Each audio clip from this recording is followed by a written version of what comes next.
Jed, anong tulong ang maaaring ipagkaloob ng Senado sa pag-iral ng National Energy Emergency?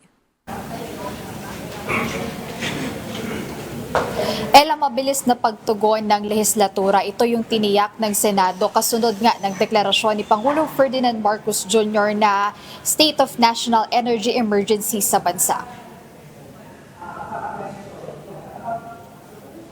Ayon kay Senator Sherwin Gatchalian, handaan nilang suportahan ang mga hakbang sa ilalim ng Executive Order ng Pangulo sa gitna ng patuloy na gulo sa gitnang silangan na malaking banta sa supply ng enerhiya sa Pilipinas. Ayon kay Senator Gatchalian na siyang chairperson ng Senate Committee on Finance, sa kabila ng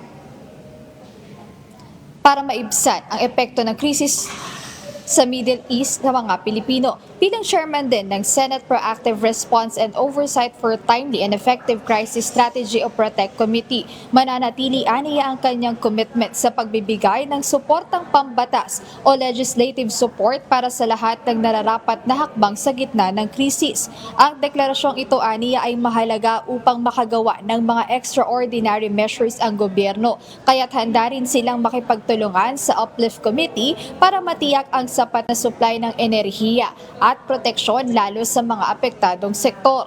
Para naman kay Senator Amy Marcos, nangangamba pa rin siya sa tunay na estado ng supply ng petrolyo sa bansa at sa plano ng pamahalaan sa kabila ng pag-anunsyo ng Pangulo ng State of Energy Emergency kamakailan. Binigyang diin ng senadora na dapat isapubliko ang tunay na lagay ng supply upang makapagtulungan sa problema. Dagdag niya na ngayong may State of National Energy Emergency na nararapat nang gawin ang mga agarang hakbang ng ilang karatig bansa para hindi mawalan ng supply. Dapat na rin aniyang tawagan ng pansin na ang iba't ibang ahensya ng gobyerno katulad ng Philippine National Oil Company o PNOC para sa malawakang solusyon at aksyon sa krisis na ito.